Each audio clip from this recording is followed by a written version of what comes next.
The incredible and impressive Cathedral of Cologne, Colonel Dome in Germany. One of the most dramatic and incredible Old World edifices, and much like many other Old World structures, constantly under renovation, and also appearing different depending on the form of natural lighting that we have. There's an interesting story behind this particular structure. It was built from the 12 to the 1500s, and then construction sat idle for nearly 3 centuries, or 300 years. Something else interesting, we do have images from the mid-1800s when they resumed construction, and there's this crane.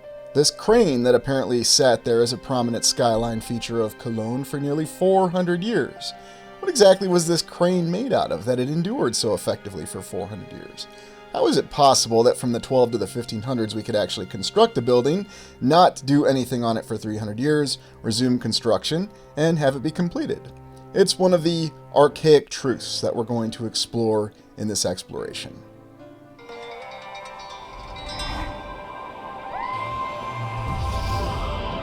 Moving beyond the Cathedral of Cologne, one of the building or structure types that have always interested me have been the great observatories. Official history informs us that observatories were quite a facet and feature of the 1800s. Surprise, surprise. The exact same century that we just decided to resume construction on the great Cologne Cathedral. But what's the real background behind these observatories? Now you may recall we've only taken a look in detail at one observatory, Yerkes Observatory, which is in Wisconsin, not too far from Lake Geneva. Yet would you be surprised to know that there are observatories that are all over the place? All over the land and the major continents. Who knows, we might even have an old observatory in Antarctica, but I'm being a little facetious about it. And then again, maybe I'm not. The Yerkes Observatory, though, is very dramatic with its very impressive construction. Now, why would such an observatory require such construction? This seemed to be during that unique time frame, right in the transition between the 18 to the 1900s or the 19th to the 20th century, when construction such as this was seemingly easy and quite widespread. Now, do you think you'd get an observatory built like this if someone asked you? They're also in Australia and all over the place where you see a bit of a variety in observatories. Although this almost appears more like what we might define as a lighthouse, but yet we're informed that it's an observatory. Interesting that in the image that we have what appears to be a compound or a complex with it, a series of buildings. Could it be possible then that these observatories might not exactly be for the purpose that we think? Yes, of course, observatory, it's in the title. It was constructed to observe the celestial heavens, the sky, so to speak, and therefore that explains all these domes. Yet when you look at the number of structures, and believe me, they're much more widespread than we realize, we see what we would define as old world construction. Whether you want to say it's masonry construction, block construction, or some form of concrete or concrete mix, at least that's what we'll be informed, that's much more advanced and enduring than any sort of concrete we have today. Even though our mainstream authorities assure us that our current mixes of concrete are vastly superior to older forms of concrete, such as Roman concrete. But yet you'll find in these observatories that there are examples of this construction, some being made with what we would think of as brick, and yet others with very unique nuances of construction styles.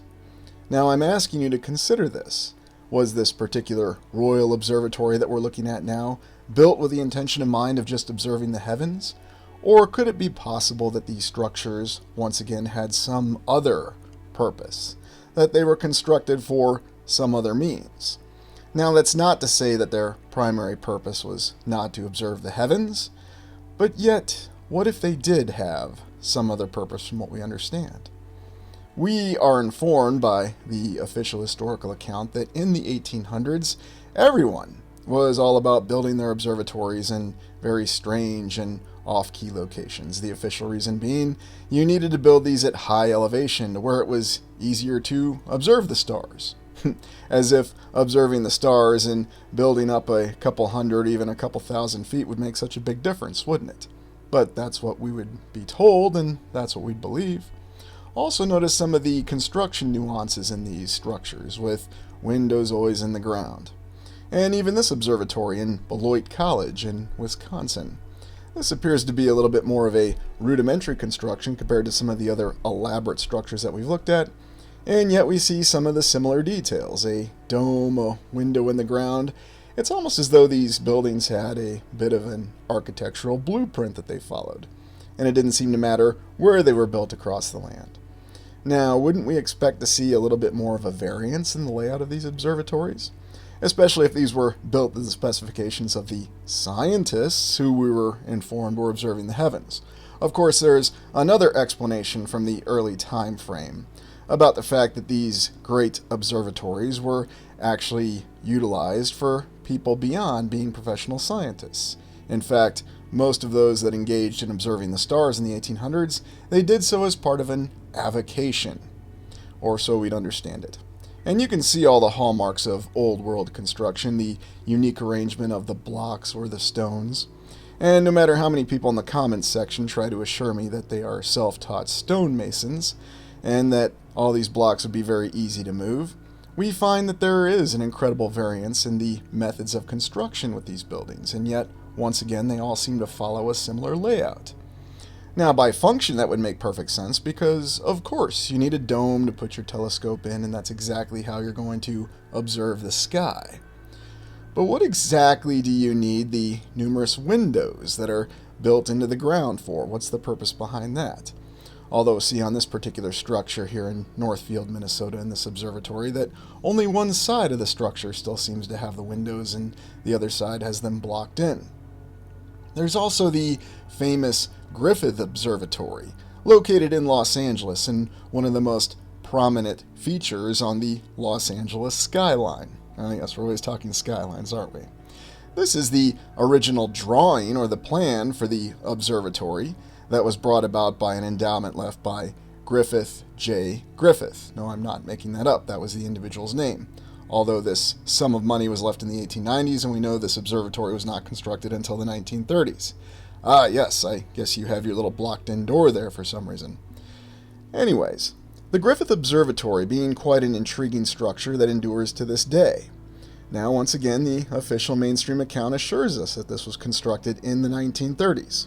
So, once again, having money available during the Great Depression, because it seemed as though there was no shortage of financial resources when they were required to build buildings.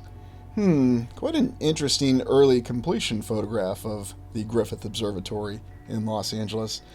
Why is it that one can't see what's beyond the structure? Because if you've been to the structure, you know that it has many great dramatic views of Los Angeles. Well, perhaps there was some effect that was obscuring it. I'm not really sure.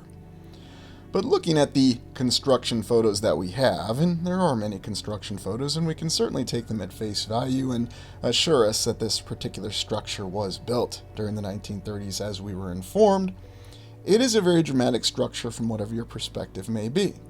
Because as we understand it, it still adheres to this template, or at least these synchronicities that we see in the earlier structures of observatories that were built in the 1800s.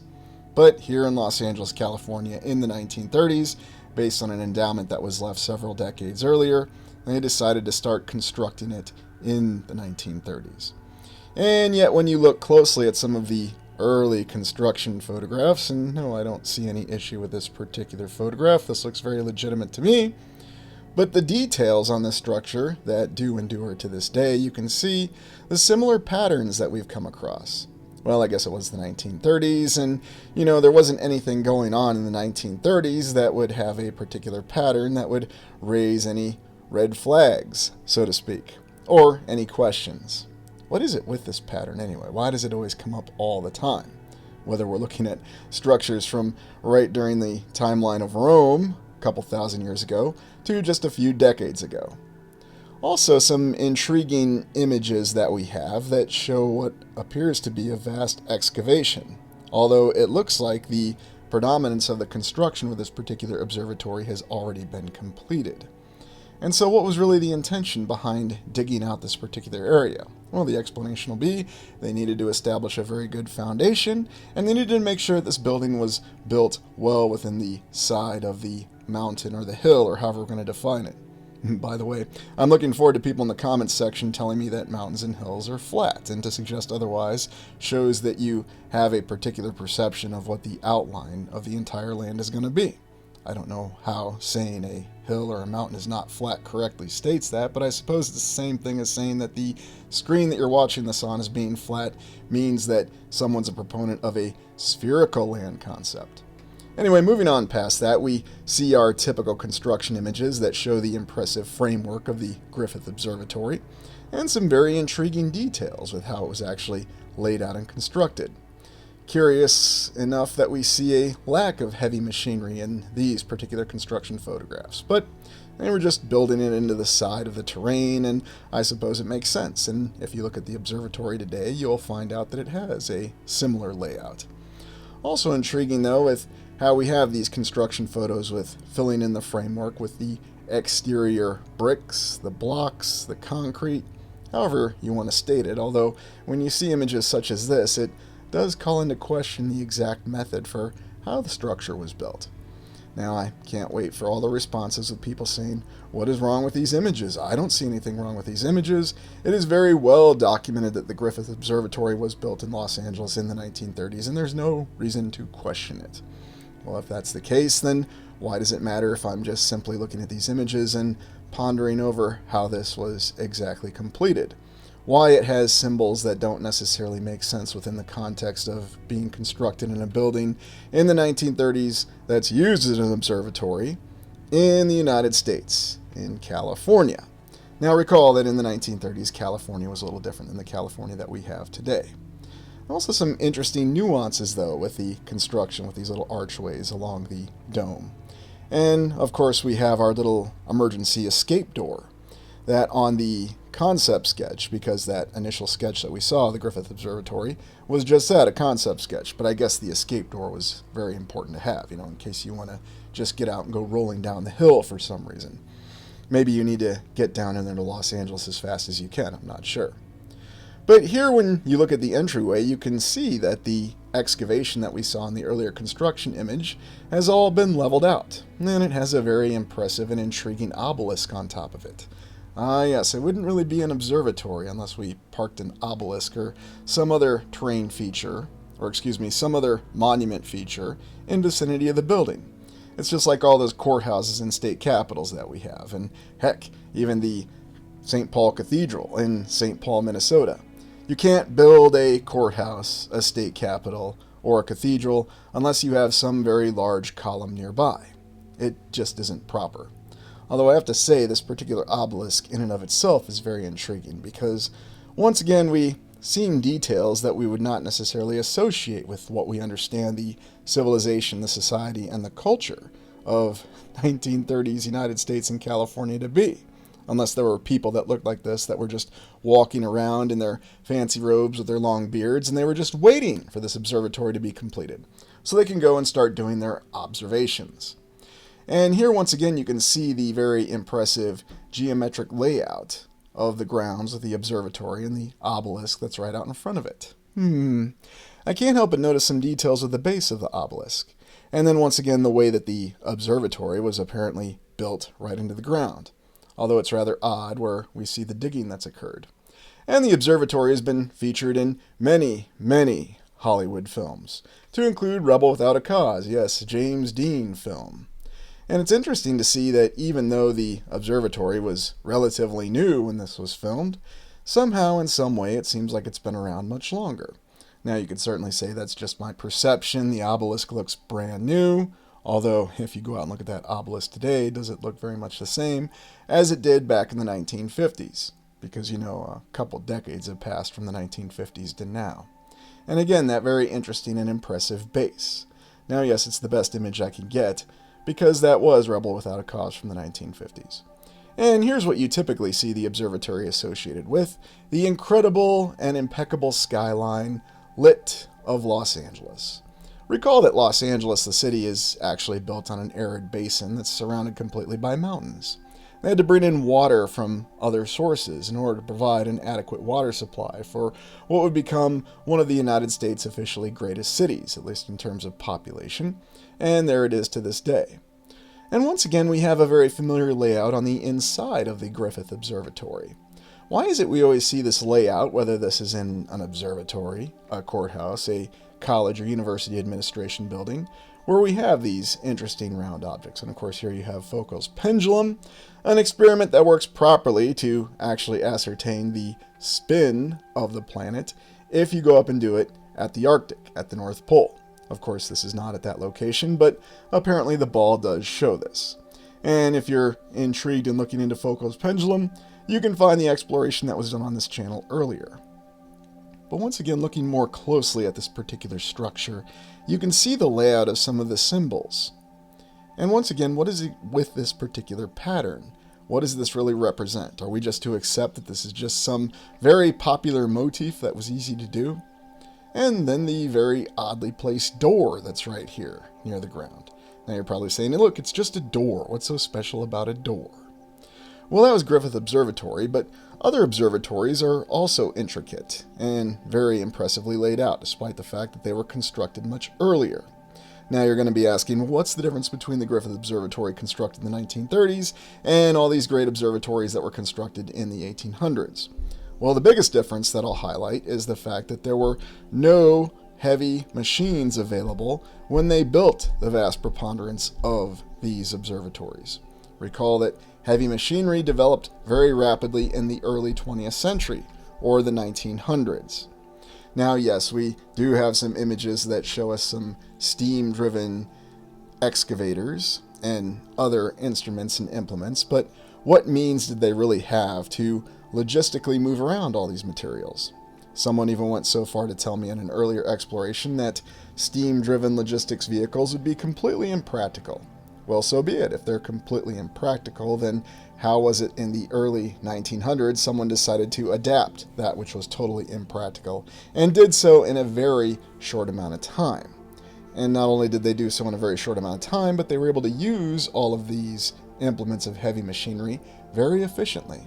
It's quite an impressive development. And of course, the answer will be because people were more creative, people were more inspired. And yes, is that not what the official history tells us was going on from 1900 to 1940 up until World War II? You know, discounting that World War I and that interwar period, and then of course that Great Depression. So many things happen in such a short period of time. But back to the original idea of, could these observatories have had a very different purpose? If we go off of the theory that these structures are actually from another civilization, one that is not recorded, and one that we don't discuss openly, then what could their other purpose have been? Was there a reason for why they needed to maintain a close watch on the heavens, or what was going on in the sky? Or was there an entirely different purpose? Could it be possible that all these structures were built at higher elevations for other reasons? That it had nothing to do with actually watching the sky? Perhaps it had something to do with some sort of larger implement of technology, some sort of power generation apparatus with the atmosphere that maybe we don't understand. Because it stands to reason that virtually all of these structures are very well constructed. And I challenge any contractor to build any single one of these observatories to this day, whether it's the Griffith Observatory that officially was constructed in the 1930s in Los Angeles, California, or any one of these random and isolated observatories, the Royal Observatory in the United Kingdom, or any one of the observatories in Australia, in very far-flung and remote locations. And by the way, the Griffith Observatory is certainly not the only observatory in the state of California, and there are observatories all over the land and all over the states. And you'll notice that many of them seem to be around these compounds that have their own ability to generate power and sustain themselves, whether that's providing them food, water, power, and all the other intricacies one would need to survive in the event that you were in an isolated settlement after a period of great strife when civilization can no longer provide you that which you're needed. For example, this very impressive and isolated observatory in California, now located on top of a hill or mountain, as they tend to be. But yet, could there have been another reason? Why are there so many structures that are affiliated with these observatories? Certainly all they would have needed was the dome with the telescope, and yet it's always a large compound. And here, this one in California has a farm with it. And so these are the questions that we have to ask, because we see similar themes that we have with our earlier explorations on reset compounds or the asylums. It appears that what we have are structures that were repurposed, that they had a very different purpose prior to the reset, and then after the reset, the structures that survived had to serve a newer purpose or an assigned purpose. Now, are we to really accept the fact that there were many people who took up observation of the stars as an avocation? I like this particular one where we have a very well-designed and intricate pediment, because that makes complete sense. You're on a budget and you're a scientist and you want to build your observatory, but I can't have an observatory unless I have a pediment and columns, our classic design. It's just not going to be identifiable as an observatory unless I have these features. How much money would this have cost in the 1800s? Would this even be possible to do now? Well, of course, there's people out there that'll say, of course we could do it now. It's just very expensive, and people don't like to waste money now. They did like to spend money in the 1800s, though, for some reason. And you can see that these observatories are spread out, many associated with universities, and yet others associated with random individuals who somehow had large endowments of money. Now, there's many different accounts for why they did. They came from very wealthy families, or they had benefactors that supported them financially, the usual slew of reasons, but yet it doesn't explain this similar construction pattern that we have behind many of these observatories. Once again, no matter which ones you look at, you always find the odd window slits which seem to be in the ground. Why would that be required in a structure that was built solely for observing the sky? Observing the sky where you would park your telescope in the dome portion. It's just one of those little details that we really have to question vehemently, because it does give the indication that there are very different clues that inform us that these particular buildings had a different original purpose affiliated with them. Now, I haven't looked at observatories in detail yet on the channel, and this is the first overview look that we've had of them. But even in some of these other observatories, you can see the same construction details that we've seen in other structures, albeit built for stated different purposes, whether they're courthouses, state capitals, churches, religious buildings, municipal buildings, all the other different purposes that we have of them. Ah, yes, here we have our Tennessee State Capitol version of an observatory. Not necessarily a dome, but more of a cupola. But of course, you have your columns all around it, and then your columns on your entryway. Because, again, how are you going to have an observatory unless you have these things? So what are your thoughts? Are observatories built for the reason that we were told, or do they have an entirely different purpose? Let me know in the comments. Would you be surprised to know that the famous James Bond villain Real Goldfinger was named after a historical architect named Real Goldfinger? Hungarian-born Real Goldfinger, whose wondrous affiliation with brutalist and postmodern architecture, as you can see in this particular image, would bring about the removal of a lot of old world architecture. It's also comical to note that it was James Bond author Ian Fleming's encounter on a golf course that led him to name his wondrously known villain Real Goldfinger after the real-life Real Goldfinger. But what exactly would have prompted Ian Fleming, a veteran of World War II and the Secret Service and the innovator of the fictional James Bond franchise, to actually name his villain after Real Goldfinger? We'll look into the background of Ian Fleming, whose father and family affiliated with many of the nobility segments of the culture within the United Kingdom and Scotland. And you can go to Scotland to this day and still see Ian Fleming's father, Major Valentine Fleming, who was a casualty in World War I and has this monument dedicated to him and several other veterans. Scotland's quite an incredible place, and it's something that I would like to explore in a little bit more detail. Not just the incredible cities and structures, although we'll take a brief look today at some of the tenements in Edinburgh, but also the landscape in Scotland, which I find quite fascinating beyond reproach. But thinking about this and the environment that Ian Fleming grew up in, it stands to reason that he was exposed to many old world structures, such as when he attended Eton College, where he spent 6 years, and you can see a lot of the old world architecture that's present. Now, of course, the official explanation is this is the United Kingdom, England, Scotland, the rest of Europe. There's a lot of old world architecture. They had hundreds of years to build these buildings. Or in the case of Cologne Cathedral, they had hundreds of years to build it, hundreds of years to let it sit, and then a couple hundred years to finish it. So, although the time it took them to finish it is quite intriguing. Eton College, of course, being our college in the quote-unquote old world, when we use those interchangeable terms. If this was the United States, this building would probably be called an armory, where they'd have the ROTC department. Ian Fleming also worked in the Old Admiralty building.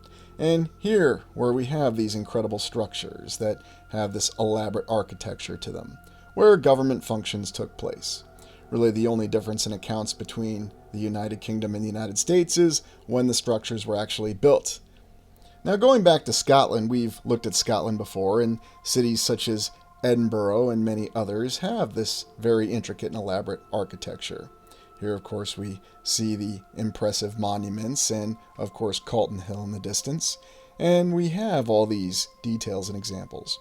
One thing I haven't looked at, though, is the tenement buildings that were across Edinburgh. Now, to be fair, this was a subject of some controversy, especially with the housing shortage that is stated to have occurred after World War II, because suddenly the population boomed despite all the casualties that were incurred. Now, a lot of the population were forced to live in older tenements. Now, remember, not all of the structures that survived, and indeed not all of the old world structures, have I ever stated that it was some kind of utopian civilization. Clearly, it had its own issues. But it is suffice to say that the structures that did endure that were used as tenements were very much old world architecture. And the tenements that endured to this day, you can still see some of the intricacies of old world architecture. Because, let's be honest, if everything's about making money and you want to rapidly build structures, you're not going to bother putting these sorts of ornamentations on them. Why, if these were just intended from the ground up to be tenement buildings? It just doesn't make sense. It doesn't make sense from a capitalist perspective. It doesn't make sense from a communist perspective. It doesn't make sense from a socialist perspective. And by the way, give me an example of one single nation that labeled itself as communist or socialist that did not use currency in the history of humanity. Let me know in the comments if there is one you can think of. Now, looking at these tenements, the reason that I'm highlighting this is these were the structures, and many of these structures endure to this day, that were visible all over the United Kingdom. England, Scotland, Ireland, and again stated to have been built just to be used as tenements. And yes, it is true there are historical accounts apparently of some of these tenements actually collapsing after they've been standing for hundreds of years. Although, how many modern houses can we build in places such as the United Kingdom and the United States to this day that would even endure over 30 years before they'd have major structural problems? Again, let me know what you think in the comments. This is open discussion for all. And some of these tenements are actually very elaborate houses, and even stated to be such, owned by very wealthy individuals. Looking at a cross-section of these tenements, this may not look like it's the most comfortable living. Now, again, asking that question, what was the original purpose behind these structures? Were they originally built like this to have a cramped population within them, much as we saw with the walled city of Kowloon? Or is there some other definition behind this? And it's suffice to say that we do have many tenements in other large cities, such as this one in New York City, although we still see some of the details within this particular tenement that don't necessarily make a lot of sense, such as the decorations near the roof. What's the point? Now, back to our historical individual, Real Goldfinger, Hungarian-born architect who was educated in Paris. And so he seemed to have a lot of old world influence, officially, on his architectural designs. But where his services were called for was because of the housing shortage in the United Kingdom after World War II. And so Real Goldfinger was a proponent of these incredible brutalist and postmodern architecture buildings, all called Tower this and Tower that. And yes, these are some of the finest examples. Now, you might be surprised to know that when these structures were originally built, individuals such as Ian Fleming, other architects, and the population at the time did not exactly find these buildings so welcoming or amazing as Real Goldfinger did. And Real Goldfinger had quite the reputation of being a very taciturn individual. He wasn't someone who was prone to joking around. He was serious all the time. He had a reputation of firing assistants that showed too much of a sense of humor. At least that's what the official historical account says. And in many of the pictures, you can see that he looks to be a very serious individual. It's also stated that he himself did enjoy living in his buildings. Now, fortunately, Mr. Goldfinger has the benefit of history, and with the passage of time, gradually the population came to appreciate the structures that he designed and erected. And I have no doubt that the structures designed by Real Goldfinger are very much a product of our civilization. There is no question in my mind that this is exactly what we prefer to build. Welcome, channel members, and I've always wanted to address the topic of apocalypse, and especially the concept of the numerous and incessant apocalyptic predictions that we've always had through recorded history. And you might be surprised to know how many recorded predictions we've actually had. We're going to take a look at that. Before we do, I wanted to share this painting, The Last Judgment by painter Hans Memling. And of course, this is a 1400s painting, and so who knows the actual date, although it is stated to have taken him 4 years. So keep that in mind. It took a painter longer than it took to build many structures, to include several Art Deco buildings. Anyway, it depicts your classic Last Judgment, where you have Jesus Christ in the middle, and the judgment occurring for the souls that are deemed worthy to go into heaven, and you have heaven depicted on the left, and then those that get cast out into hell on the right. Now granted, that's one interpretation of this painting, but I wanted to look at it closely and give you perhaps a different interpretation. Now, I'm not meaning to question Christianity or any of the theology behind it, just give you perhaps a different meaning behind this, because when you look a little closer at this very interesting work of art from the 1400s, you have to actually ask yourself, is it really this accurate? Or is it? You have to ask, does it mean what it really shows, or could it mean something else?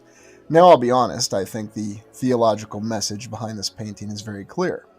But there are some interesting details within it, such as when we look at all the angels here on the entryway to heaven. Now, this is supposed to be a representation of St. Peter welcoming the souls as they are naked, leaving the world in the same way that they came into it, so then they could then be readorned, apparently dressed up like popes, I guess, and then welcomed into the glory of heaven.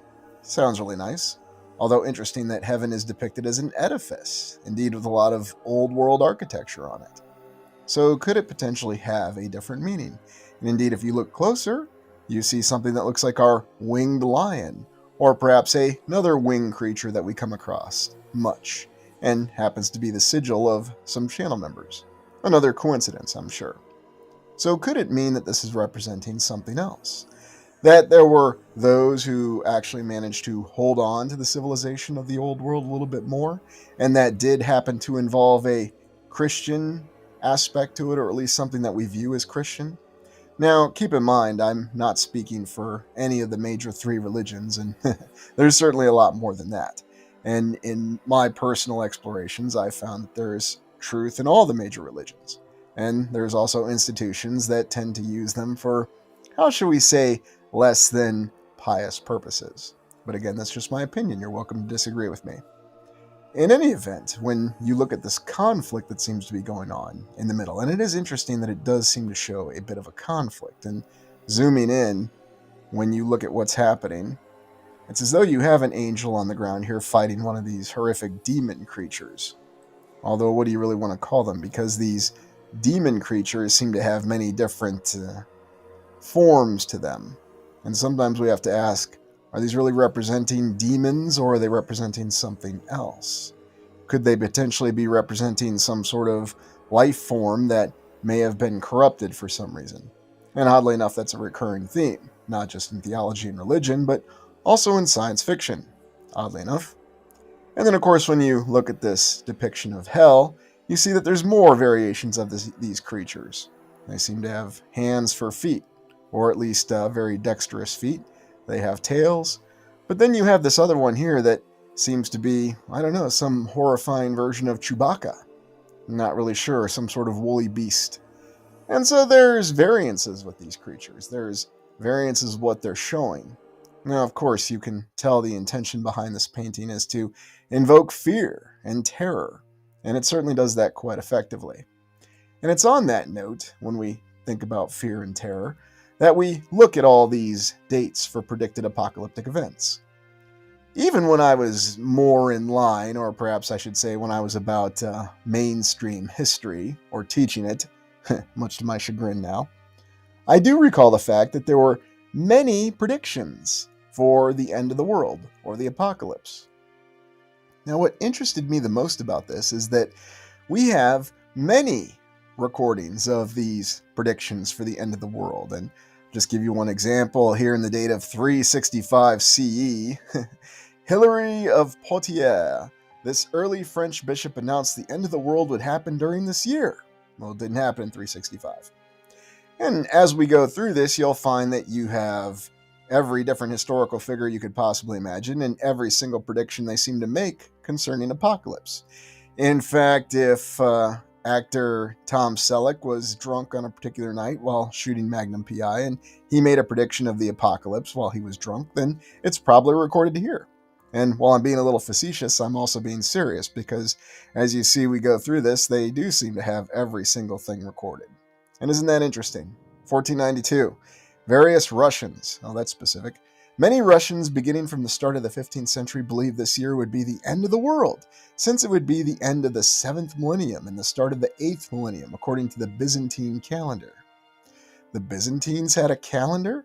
The Byzantine calendar, also called the Roman calendar, the creation era of Constantinople, or the era of the world, was the calendar used by the Eastern Orthodox Church from circa 691 to 1728.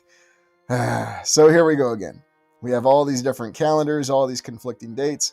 What's real, what's not? Well, I certainly couldn't tell you, and I'm not going to try to now. But the real theme of this exploration is all these predictions we have for the end of the world.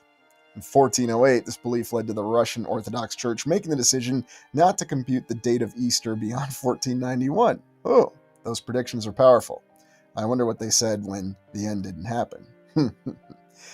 But you go through this and you see all these different predictions. Oh, look at this. Martin Luther, 1600. Luther, a German priest and professor of theology, predicted the end of the world would occur no later than 1600. Sorry, Martin, you're wrong. Or was he? Hard to say. But you also see other anomalies with this, such as these fifth monarchists from 1655 to 1657. This group of radical Christians, again very specific, predicted that the final apocalyptic battle and the destruction of the Antichrist were to take place between 1655 and 1657. Again, it didn't happen. Christopher Columbus. You see, I really wasn't joking when I talked about Tom Selleck earlier. Who else made predictions about the end of the world? Columbus claimed that the world was created in 5,343 BCE, that's very specific, and would last 7,000 years. Assuming no year zero, that means the end would come in 1658. Very odd. So all these different predictions, and of course we get to the 18th century, and naturally there's more, and things get a little bit more interesting. Oh, the Shakers. The Shakers, a Christian sect founded in 18th century England. Now, why would that have ever been tolerated? Predicted the world would end in 1792, and then in 1794. So again, why would they tolerate it? The United Society of Believers in Christ's Second Appearing. That's quite a title. More commonly known as the Shakers. Restorationist Christian sect. Founded, so they use the word there, 1747 in England. Then organized the United States in the 1780s. They were initially known as Shaking. Okay. So now we come to our favorite century, the 1800s or the 19th century, when everything and anything seems to have happened. And you'll find no shortage of predictions here. Christopher Love, 1805, Presbyterian minister, predicted the destruction of the world by earthquake in 1805. He didn't live to see that all those wonderful disaster films from the 1970s. Or a certain director who has a penchant for making disaster films. You might know him. His first name is Roland. Mary Bateman, in Leeds, England. A hen began laying eggs on which the phrase, "Christ is coming," was written. Eventually, it was discovered to be a hoax. No. The owner, Mary Bateman, had written on the eggs in a corrosive ink so as to etch the eggs, and reinserted the eggs back into the... Jeez Louise. Animal abuse there. Disgusts me. Anyways, John Wesley, the founder of the Methodist Church, foresaw the millennium beginning this year. He wrote that Revelation 12:14 referred to 1058 to 1836 when Christ should come. Now here things start to get a little bit more interesting. The Millerites. Although it was not officially endorsed by their leadership, many Millerites expected the Second Coming to occur on April 28th or the end of 1843. And if you ever read about the Millerites, they were just followers of the teachings of William Miller, who in 1831 first shared publicly his belief that the second advent of Jesus Christ would occur in roughly the year 1843 to 1844. So, a lot of religious connotations with this, although it should be noted that the end of the world begins to go beyond religious connotations. The founder of the Ghost Dance movement predicted in 1889 that the millennium would occur in 1890. Yes, well, one could certainly understand why the Ghost Dance movement felt like the end of the world, especially after what Native Americans had been through during that time. And so there you have it for the 1800s. Now, again, definitely not mentioning many different things here, but why is the predictions, or why are the predictions for the end of the world so well documented? Or are they that well documented? Let's look at some more. Annie Keeler, 1901. Keeler, a prominent doctor in Connecticut, predicted that due to the alignment of the planets, the world would come to an end and complete the planetary cycle as it was in the days of Noah. Is that where they got the idea for that very odious Highlander the Source movie, I wonder? They were reading about Annie Keeler. Now, why would Annie Keeler, a physician in Danbury, Connecticut, which is still noted for this day as being, well, we'll just say it's on the upper crust of American society, at least that's how it's perceived to be. Why would she write something about this? Oh, because she also wrote about Christianity and temperance. Interesting. And who else do we have here? The International Bible Students Association in 1918.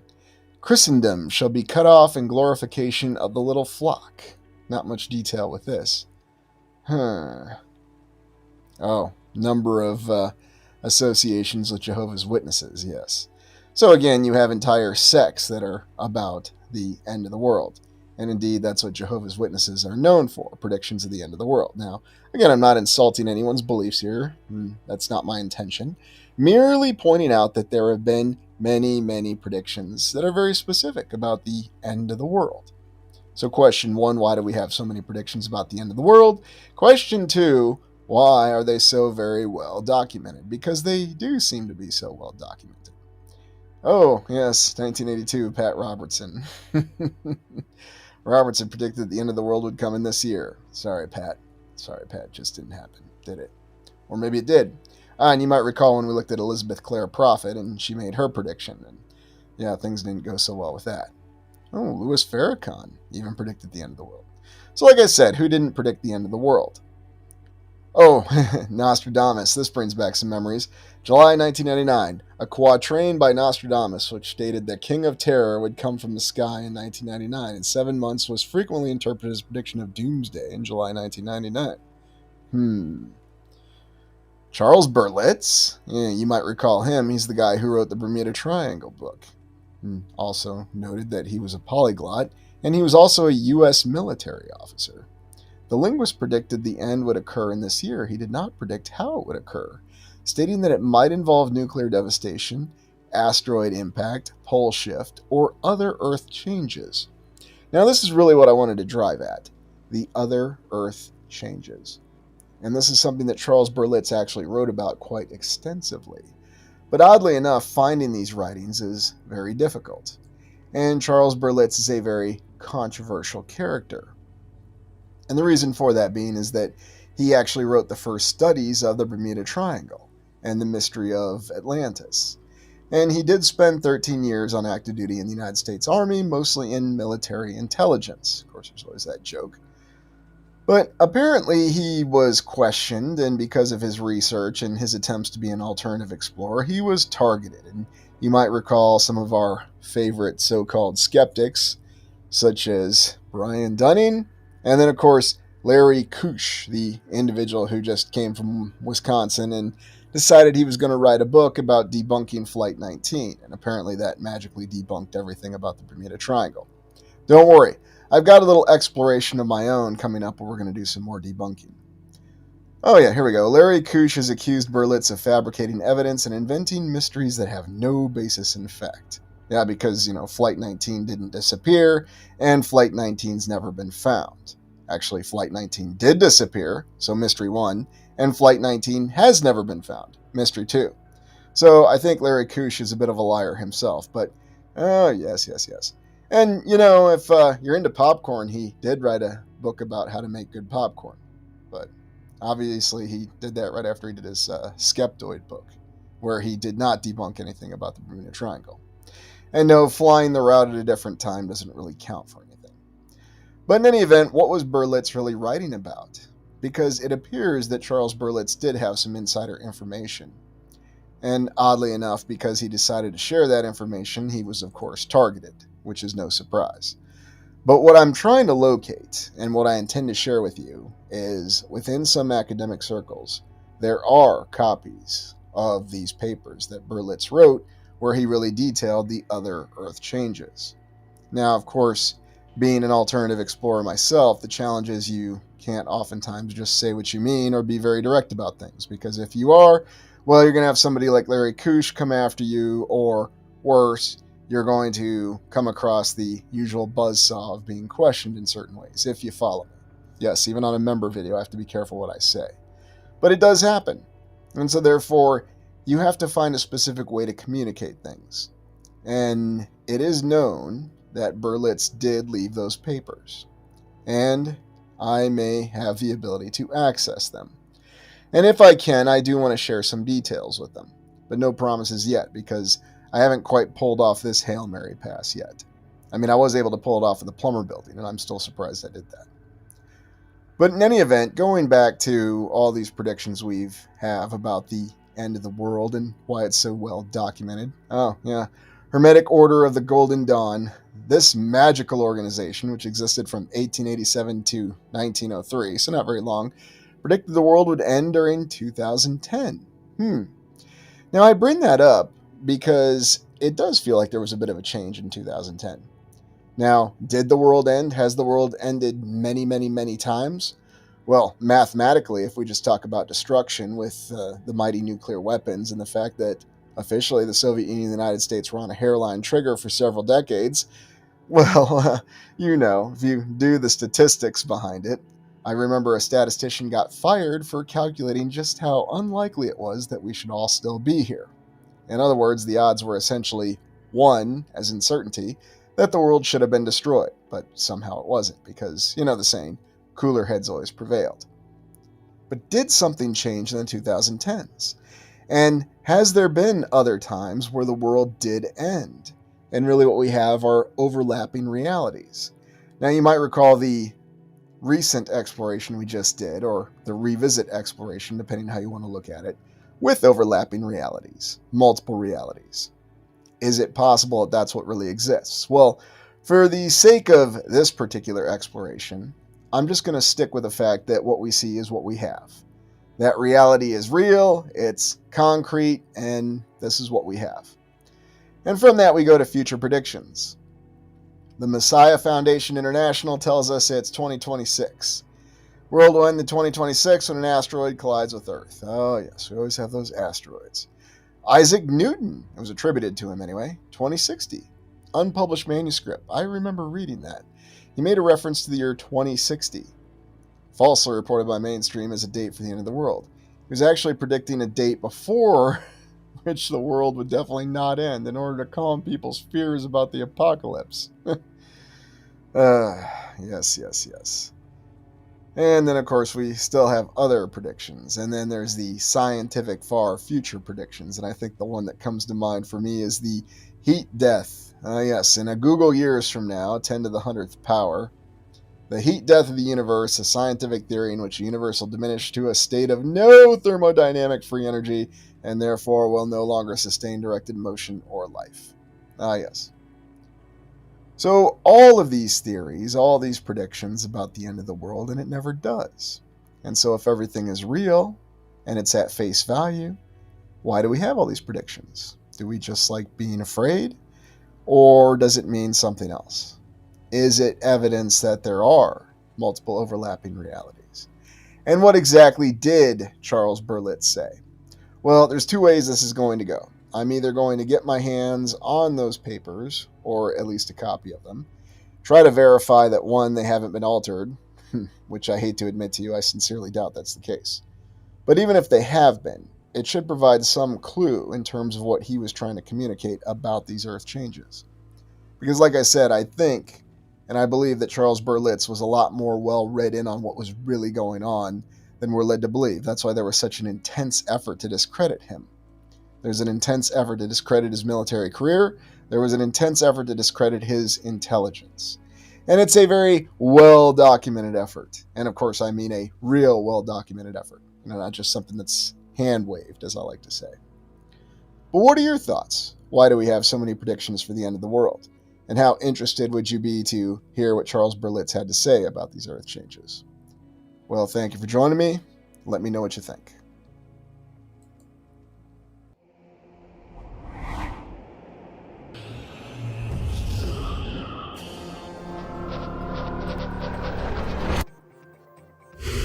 San Francisco, the city by the bay. The city that always warrants our attention in these alternative explorations. There are many remnants in San Francisco, such as the Palace of Fine Arts. But is it the original palace? We're also fortunate that many of the great Capitol buildings still remain intact. Fortunate that you can explore these structures on the ground, that you can physically interface with them to ascertain the nature of their construction and their construction materials. Opera houses across the land. So many examples of structures that we can still explore. Many great cities with many remnants of these structures. But what about the structures that we've lost over time? The structures that are no longer with us? In this exploration, we're going to focus on these structures that we've lost, whether it's through urban renewal, the effects of conflict, or many other reasons. We're going to explore the story and examine how real these structures may have been as we explore.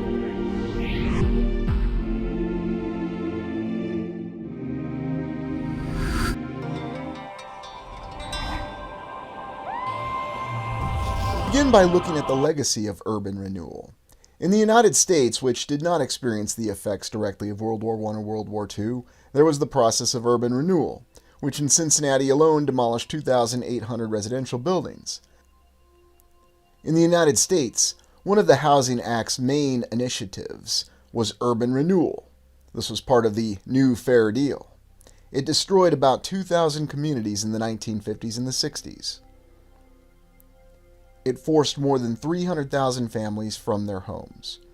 The point behind this was to resurrect America's cities, the same cities which had worked hard to build the American military machine in World War II. Yet there are many other examples across the land where, due to current political events or friction with non-governmental organizations or non-state actors as they're called, that many of these great structures have been lost, whether they're buildings or statues or carved out figures. But there's other explanations for what may have happened. It could simply be because these old structures really are falling apart and they represent a safety threat. Although when we start to look deeper into the story, we find that is very rarely the case. It's merely the stated case, that it's just simply easier to tear them down, that it's merely a process of true urban renewal. However, we have no shortage of examples of conflict, such as with this incredibly gorgeous church in Warsaw, Poland. And we're well aware of the conflicts that afflicted the lands during the particular time, looking at our official mainstream historical account. But we look closer at many of these structures and we cannot help but be awed by the incredible and intricate detail, the art that was expressed in them when they were originally constructed, which as we understand it was in the distant past. Many of these structures were constructed in the 1800s according to the official account, others in the early 1900s. It is very rare that we have a structure that's constructed after 1940, such as this very impressive structure in Melbourne, Australia. And yes, we will be exploring Australia very soon, because we can see the same details within this coffee palace, as it was called, a wondrous dome and portal windows, and again the same exact detailings of architecture with impressive pediments, numerous columns, and even columns integrated into the wall. What exactly is it really made out of, though? A sandstone, a limestone, some sort of advanced polymer, or something else entirely beyond our understanding? We're not really sure. We even have examples such as this town in Germany, which represented the remnants of the Middle Ages, and yet it was completely destroyed by the effects of World War II. Is this really something representative of the Middle Ages? Or is it something else? Looking at this very impressive tower, you get the idea that it represented something of a more advanced construction capability. And we've explored many other examples. And yet, going over to Florida near Jacksonville, we can see the effects of urban renewal. The United States was not affected by the destructive forces of World War I and World War II, and yet many of the structures in the United States that reflected the Old World, or what we define as the Old World, were lost over time as a process of this urban renewal. Even in Malta, this great royal opera house that was constructed in the early 1900s was demolished by a bomb hit from the German Air Force in World War II, the Luftwaffe. Even though we're informed that German Air Force didn't necessarily have the best strategic bombing capability, they still had the ability to drop bombs. What an incredible structure and what an unfortunate loss. And again, I'm wondering, what exactly was it constructed out of? This is the unfortunate reality we face when trying to ascertain the reality behind these structures. Yes, we have pictures, but what were they really made out of? Why is it they were demolished and others survived?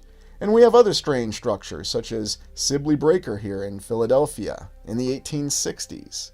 Now, we understand that these structures had a function, whether it was for mining or whether it was to produce lead, although you might recall we've seen numerous shot towers that were certainly not constructed out of wood. Now, why is it that this particular building was constructed out of wood? Do I believe that this particular structure was beyond the capabilities of the people in the United States in the 1860s? No, not necessarily, but it is rather an odd structure, and it is rather unique in its layout. Could it be that it was inspired by something else? And why do we have these smokestacks? Why do we have these examples of these impressive structures by this very unique breaker, or whatever you want to call it? And oddly enough, numerous individuals that are posing for the picture. Or if you ever saw that episode of Mystery Science Theater 3000 where they reviewed the giant Gila monster, they called this technique blocking, where people were posing very specific for pictures. Back to Warsaw, Poland, where we see incredible structures, and we know the tragic story behind Poland, destroyed in World War II. Oddly enough, there's a lot of controversy that Poland was abandoned or ignored by the Allies, both at the start and at the end of World War II.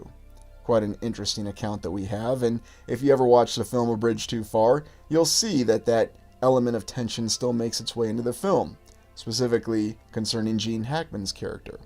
But you can see that in Poland, which we've briefly looked at, we see examples of stunning architecture that you might not necessarily associate with traditional Eastern Europe, and yet it's there, or at least it was there until it was lost. And then going back to San Francisco with its very impressive City Hall that was, oddly enough, destroyed in a very geometrically precise way, it appears, and yes, I'm being facetious a little bit, by that earthquake in 1906, or as they call it, the series of disasters, because that's what it really was. And this was the City Hall, a City Hall that they went to great trouble constructing. And yet, oddly enough, we see strange things when we look closely at these images. Strange elements of debris, and what exactly are these? Burning barrels? Or are these barrels to pick up the debris? What exactly is going on in these images?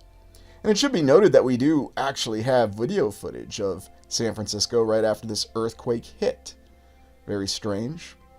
Concerning San Francisco and the disaster of 1906, they call it that in the official account that you look at it. They don't just call it an earthquake, because it was an earthquake, it was a fire, and it was even the efforts, primarily by the United States Army, to contain the fire by creating fire breaks. We do have some images, and yes, there is video available, although it's really difficult to ascertain exactly what's going on. And you might remember the fate of this particular structure in this amazing building that we're looking at. The building did survive, although it was changed, it was altered. And some of these images I have to question, because how did they get such wonderful images when this was all happening? There happened to be photographers nearby. There happened to be somebody with a video camera nearby. Well, maybe I can't completely discount the possibility. The technology, according to the official historical account, did exist. It's just very intriguing. It's intriguing that we have these interesting images that create more questions than answers they provide about what really happened with these series of disasters in San Francisco in the early 1900s. Unfortunately, there's nobody that we can talk to who was around to witness these events firsthand, and perhaps give us a firsthand account of what happened. Now, I'm not suggesting that our records have been altered or anything so absurd like that. I just think it would be interesting to talk to somebody who was really there. What was the sequence of events? I mean, we have it recorded, but oddly enough, the images seem to give us the impression that something far more disastrous actually occurred in San Francisco. And I don't mean to be very smug about it, because it's rather strange. An earthquake, a series of fires, a response by the army to try to create fire breaks by intentionally destroying buildings. And yet we see everything. We see vast amounts of rubble. And it corresponds to other images that we've seen of cities from the 1800s that were destroyed by fire. There's many anomalies with San Francisco that wonderful on-site explorers such as I Am Kairos have looked at. And it would have been really nice to actually get inside the Cliff House here and really get a better idea for what it was like in person. And you know how I am about images. Images are nice and they provide clues, but there's nothing like exploring something on the ground. Imagine having the opportunity to explore the original City Hall in San Francisco on the ground. Now, there's a very interesting account of the construction of this City Hall. And we know that the City Hall was destroyed, lost, in the earthquake or disaster of 1906. But originally the order to construct it began in 1871. San Francisco had brought in a special architect, of course, and yet spent years trying to build it. You can see here it's incomplete. It's missing its central tower with a very nice statue on it, although they did manage to complete this other dome. And for 20 years they labored on trying to complete this impressive City Hall. Now, can you imagine anyone trying to build anything like this today? Very interesting, though, that despite this being clearly before the 1890s, we have a powered trolley. Well, it's San Francisco, of course, it makes a lot of sense. There's also this very intriguing monument that was in front of the City Hall. And oddly enough, we think of the other monuments that we've looked at and what they truly reflect.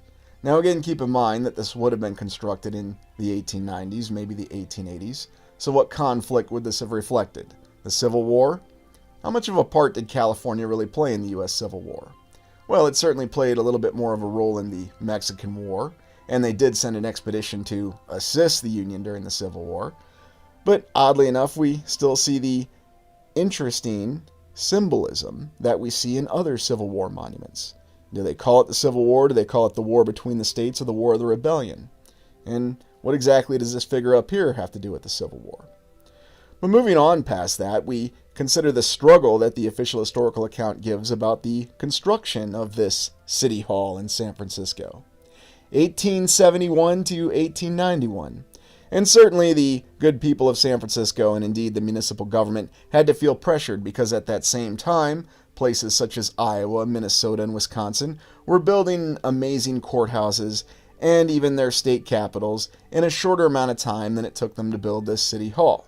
Now, I certainly don't want to underplay the difficulty and challenge of building this incredible City Hall. According to the official account, they had to bring in a series of architects in the 1890s to finish the Great Tower, and you can see that this City Hall is an entire complex that appears to take up a complete city block. So it certainly compares with those courthouses and those state capitals. And eventually they were able to finish the tower that was missing here in the middle. But when we look at these images, does this really appear to be something that's brand new? Or does it look just a little older for some reason? Again, I leave it to you to decide because we don't know the exact dates behind the images. We're informed and we have a chronology, but apparently in the 1890s they managed to add the Great Tower and the dome to the top of the City Hall of San Francisco.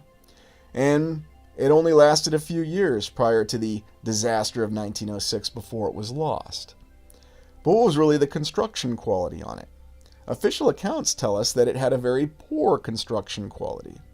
And yet when we look at images, it appears as though that it's a very impressive structure. So what's the reality behind it? What's the true account? If they spent so many years constructing it, one would expect that it's a structure of the same quality of something such as the Iowa State Capitol. Yet official accounts also tell us that the Iowa State Capitol was rather rickety, and that's why it had to be renovated all the time. that there was that impressive limestone that they got out of the Mississippi River Valley that was already falling off in the early 1900s. And so the fact that they spent well over 20 years constructing this city hall, that it was of rather poor construction. Let me ask you, does anything in the structure really appear to be poor construction? Or is it just artwork and not durability? Is that what we're expected to accept? And it may be the true account. It is what the official historical account says. It just doesn't make a lot of sense when we consider how the building just seemed to completely fall apart with the earthquake. And you'll say, well, it was an earthquake. It was a very powerful earthquake, and it makes sense. But there's something rather strange about the images that we have about how this building fell apart. It's almost as though the earthquake shook it apart in a very precise manner, as though to reveal to us how poorly constructed this building may have really been, as though to show us that they really didn't put a lot of effort into it, even though it took them nearly 30 years to construct this impressive city hall. There's also the comparative fact that we have no shortage of state capitals, courthouses, and many other buildings that were constructed in the 1850s, no shortage of churches across the Midwest, across the East Coast, across the entire land in the United States that are still standing. So why was this city hall constructed in this manner? This is San Francisco. This was a city that was a boom city. This was a city that was part of the gold rush. And it's, of course, the best major natural port on the west coast of the United States. Now, of course, San Diego can compete with that claim, but at the time, it was the main way to access these settlements. And, of course, we know that the west of the United States was growing rapidly. But how exactly do we account for these images of destruction? How do we explain this incredible rubbling? And oddly enough, the many images that we do have of the City Hall do seem to paint a conflicting account. Some images seem to show it being more intact, and yet other images show more rubble. Perhaps the thing simply fell apart given a few days and weeks after this terrifying earthquake.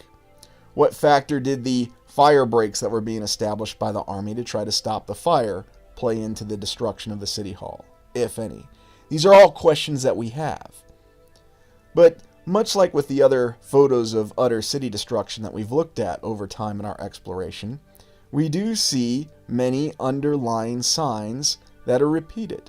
Signs of rubbling, signs of what's supposed to be a fire, and yet very precise construction. There's another bizarre fact that there are postcards that show the destruction of the City Hall in San Francisco. Now, I've always found it rather odd that they would actually make postcards or pictures like this that show the destruction of the City Hall. Perhaps they just really wanted to remember it, and I'm not saying that it's impossible. It's just interesting that someone would want to commemorate a disaster in this way. I don't know, maybe I see it as sort of like putting a disaster on some of your money. It's not something that you see people do, but not to say that it's impossible. It's just interesting. The artwork on this is interesting, especially when we compare and contrast it with some of the images that we have. This is from Brigham Young University, and oddly enough, it gives a slightly different account of the destruction of the City Hall. From this particular perspective, it looks like the building is relatively intact. So what exactly is this rubble that we see in front here? Are these the actual bricks from it, or are they from something else? It becomes more difficult to really ascertain what's going on. And that's why I lament the fact that we don't have a first-hand account, somebody who is actually there, that we could talk to. Perhaps we could have a little bit more confidence, a little better fidelity with what was really going on. What was the sequence of events? Because it is possible that records, unintentionally, could be incorrect. It could also be possible that the record preservation could have been affected. And this is the current City Hall in San Francisco, constructed in the 19-teens, yes, about the same time that that incredible exposition was going on, and completed about the same time. And you can see that this particular City Hall, in the incredible Beaux Arts style, does match the wondrous state capitals and other county courthouses that we've looked at. What an impressive dome and spire on this dome. And I have looked at this in brevity before in a joint exploration with Old World Exploration. But looking at some of the construction photos, it's very intriguing that it seems that this very impressive City Hall started in this manner. Now again, I'm not suggesting anything that seems amiss or strange just by the images themselves. Yes, it's entirely possible that building such an incredible structure as the current San Francisco City Hall could have started like this. It's just rather intriguing that in these images we see many of the same things that we see in the other images of the construction of these rather spectacular buildings. A lot of framework. And yet you would think that if the other City Hall was made of the similar framework, which the earthquake very fortuitously showed us, then wouldn't they alter their construction a little bit? Is that really what it's made out of? Just a series of beams? And does it really line up with the interior? And we're going to take some closer looks at the interior of this structure upon its completion. And I want you to remember what you're seeing right now with the way that this framework, which clearly is the load bearing of the structure, looks like. And then compare and contrast it with what we see of the interior. And let me know if you think it's the same building. We must have the architect there who's personally supervising it. And as we see in subsequent photographs, we see that they're now building the exterior of the structure, or putting all the great stones in place. Now, if you live in San Francisco, or if you're around San Francisco, or maybe if you're IM Kairos, you can go visit the City Hall and ascertain the actual material that the exterior is constructed out of. Does this really look like a series of blocks that you could just lift into place this easily? Maybe, perhaps. But it's very intriguing, especially when you consider the complete opulence and beauty of this structure. The 19 teens, the amazing capability that we had across the land to still build incredible structures like this. What was the financial state of the United States? Because usually the explanation about how we could do something like this is that we had a lot of money available. Well, I guess you could say that this building was constructed after the imposition of the federal income tax, although that wouldn't have been used to fund this structure, as this is a city structure in the state of California. And we also had the Federal Reserve established, and we know that their ability to set currency rates is critical to maintain a stable economy, as subsequent events would prove. But when you look at the City Hall, you see that upon its completion, there's something about it that seems to be far beyond those construction images that we just looked at. There's something even more opulent and impressive about this structure that seems to be beyond a simple framework construction. And yet, when you look at some of the images from the 1940s, the 1950s, the structure already appears far older than just a few decades. Now, I'm not saying it's not possible that there could have been some unfortunate error situations, or it just simply could have been prone to getting dirty. In fact, they say that the Iowa State Capitol got dirty very quickly right after they built it. So why not the City Hall in San Francisco? Yet when you look at the interior of the City Hall and see what is termed the Beaux Arts architectural style, you see opulence and beauty and artistic expression, along with geometric precision, that seems to defy all explanation. And it certainly defies what we just looked at in those framework images of construction earlier.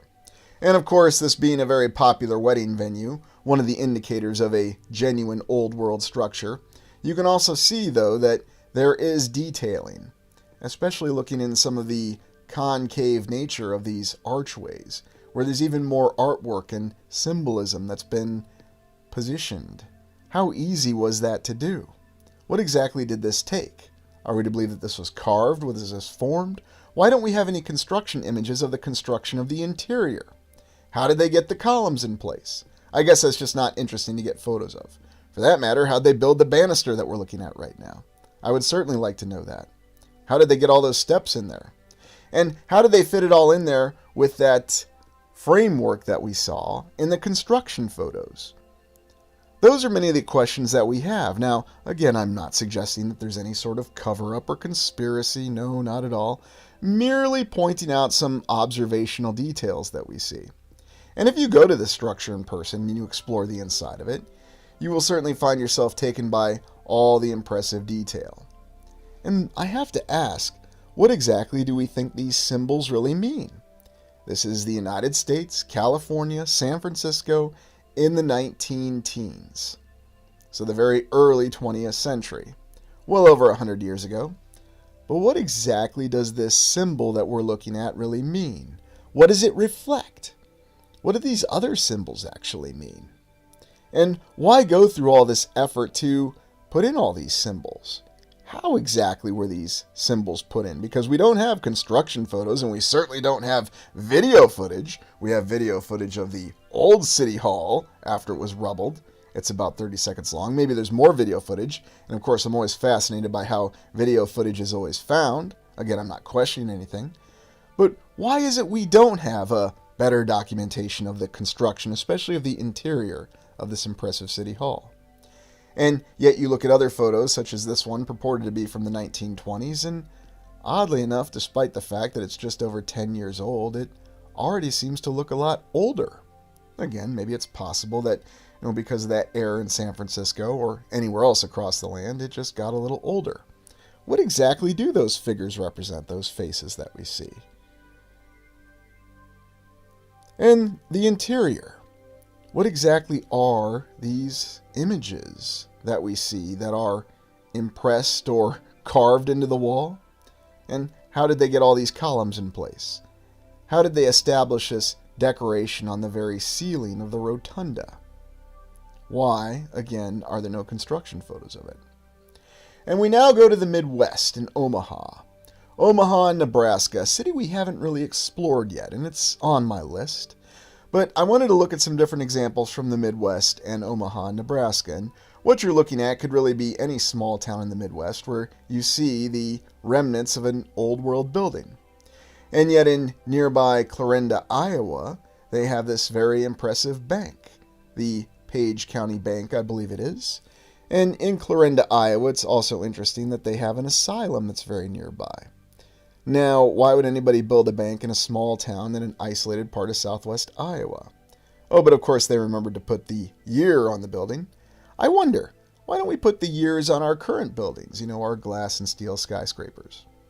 And then, of course, reflecting other parts of the Midwest, such as the very impressive Art Museum, or maybe you should just call it the Art Castle in Detroit.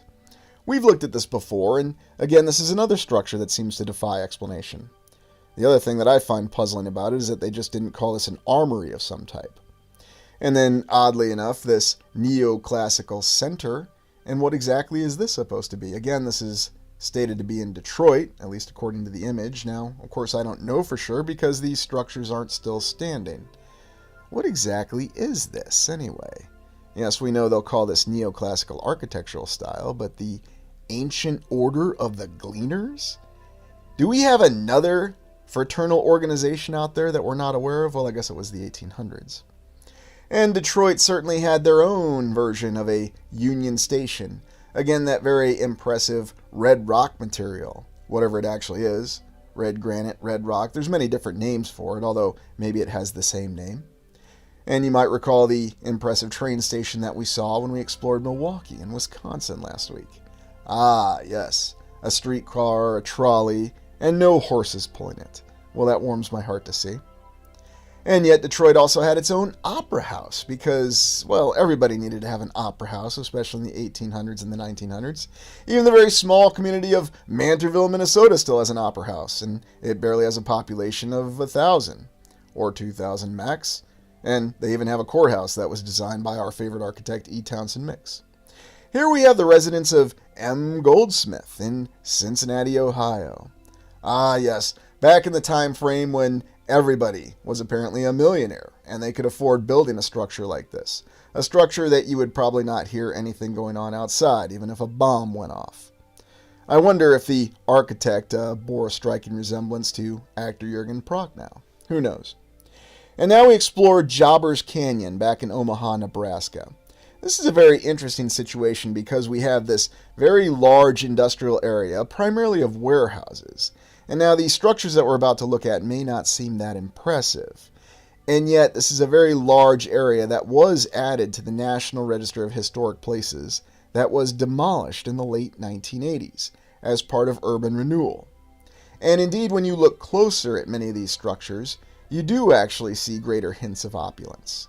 And if these are all just warehouses, and we will examine the stated purpose of these buildings, then why was this much effort put into them? Where did the city of Omaha get all these bricks or these blocks? And why put effort into putting artistic stylings on many of these structures that are just for industrial purposes? I mean, I can certainly understand if you need to build them to last, but for example here, you see the fine archways in these windows, and you even have the small columns. And it begs the question, why? This is just supposed to be a market area that was constructed primarily in the early 1900s in Omaha, Nebraska. What is the purpose behind putting this sort of effort into building these buildings? Because we certainly know this is not how modern industrial buildings are constructed to this day. And yes, this is one example where I could accept the mainstream explanations, because it's cost effective.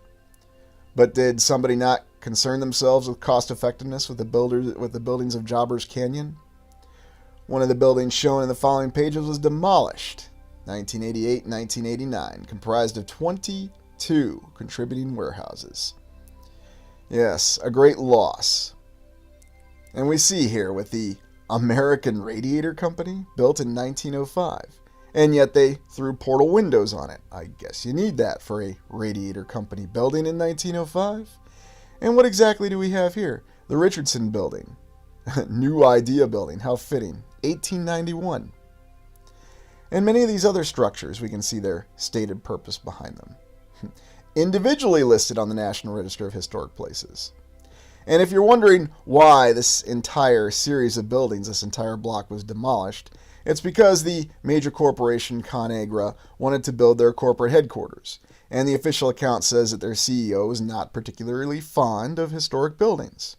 And many people will say that these were just ugly warehouse buildings anyway. But really, were they so ugly? Or was there a little bit more to this account? Is it possible there was something about these buildings that perhaps we just shouldn't have seen, or maybe we weren't supposed to see? For example, the basic question is, why would anybody put this kind of effort into constructing a warehouse building? And if you're wondering what my theory is, well, maybe there is something to the fact that there was more infrastructure that managed to reach us from the previous era, or the end of the Fourth Era. And maybe there were more examples that survived on the interior of these structures that for whatever reason we weren't supposed to see. Or, as I'm always fond of saying, it is possible that the mainstream historical account is correct. But with each exploration, the possibility of that continues to diminish. I'll still always bring it on the table, though. But a very odd series of constructions. The Cold Storage Company building, 1913 and 1919. And then looking at the more recent images, we can see that a lot of the beauty in these structures still endured until the very day that they were demolished. And if you look up the official documented failures of urban renewal, Jobbers Canyon in Omaha, Nebraska is at the top of the list, especially with the sheer numbers of structures that they demolished. And what do we have here? Decoration above this window or doorway? I really wonder what details were lost when this entire area was demolished. And remember that the influence of one company managed to overcome the fact that these structures, this entire area, was on the National Register of Historic Places. Perhaps this is a cautionary tale for other structures. Looking across Omaha, though, you will find that there are other buildings that were lost to time that show the more detailed construction knowledge that was also applied in other more artistically impressive structures. For example, just the way these structures come together here. And even in this very impressive hotel, the Hotel Fontenelle, if I'm pronouncing that correctly. And yes, this is the best quality image that I can find, and as I've stated before, I do not alter images, not even for the sake of a presentation. I show you the images exactly as I find them. Now, not to say somebody else didn't alter the image, but I have not. Nice interior and a lobby here, and apparently this hotel welcomed President Truman. Ah, how fitting. President Truman, the very president who was actually behind the urban renewal in the United States. Now, of course, I'm not questioning political policy. It's just it was under his administration that urban renewal started with the Housing Act, which was a continuation of earlier acts under the New Deal. This was the New Fair Deal. And, not to be political about it, but Eisenhower did continue the New Deal policies. Even Nixon continued the New Deal policies. We'll talk about him later as well, because he comes up. What an impressive hotel, though. And very interesting that they seem to master such a structure where we see the foundation, and notice that they seem to have the slant construction with the foundation mastered quite well in Omaha, Nebraska. How exactly were they able to achieve that in the early 1900s? And all these incredible hotels, how do you think they compare with our modern hotels? And what exactly is the purpose of these impressive decorations on these top floors? And where have we seen these little spires before? Well, of course, they're always associated with what we call Gothic architecture. You'll see them on churches. And then the Omaha Athletic Club. Ah, yes, just what you need for an athletic club in the late 1800s, early 1900s. A very artistically appealing building with many decorative elements in it. And again, I ask, where'd they get all the brick? Did they have a special deal or arrangement with St. Louis? Because, as we're told in the official historical account, there was lots of brick production in St. Louis. So they just shipped it all to Omaha. Easily explained. And here we have another one of these federal building post offices. Or if you go to another city, it would probably be a city hall. Really, it could have any one of a number of functions. And thinking back to the federal building post office that we came across in La Crosse, Wisconsin, I have to wonder, was there any special symbols that were lost? And oddly enough, we see another example of the impressive slant construction that they had mastered. And here with these arches and these many small columns in this impressive entryway, which reflects the city hall that we saw in St. Louis. This is Thos R. Kimball, an architect. He was also involved in the Great Exposition that occurred in Omaha. Yes, Omaha had an exposition as well. And he designed many of the buildings that appeared. And, they were constructed of staff or temporary materials. But he was also responsible for many of the structures in Omaha. Basically, Omaha's version of E. Townsend Mix. Every city has one. To include St. Cecilia's here. Now, the interesting account behind this one is Mr. Kimball apparently architected this in the early 1900s, but it took them over 50 years to build it. Ah, yes, another one of these churches that takes them a very long time to construct. Well, it's a very elaborate church. And interesting materials behind it. Now, the official account says they had to bring in other architects in Omaha, and they didn't finish it until the 1950s. And what exactly material is this constructed out of? And did they really finish this in the 1950s? Or did they simply finish finishing it, if you follow me? Not really sure, but nice smokestack on it. And here we have another one of these postcards that just shows us how impressive the downtown of Omaha was in the distant past. Are we looking at the city hall? Are we looking at the county courthouse? It looks like we have City Hall and Hotel Fontanelle there in the distance. Oh yes, and the actual signs of urban renewal right here. This isn't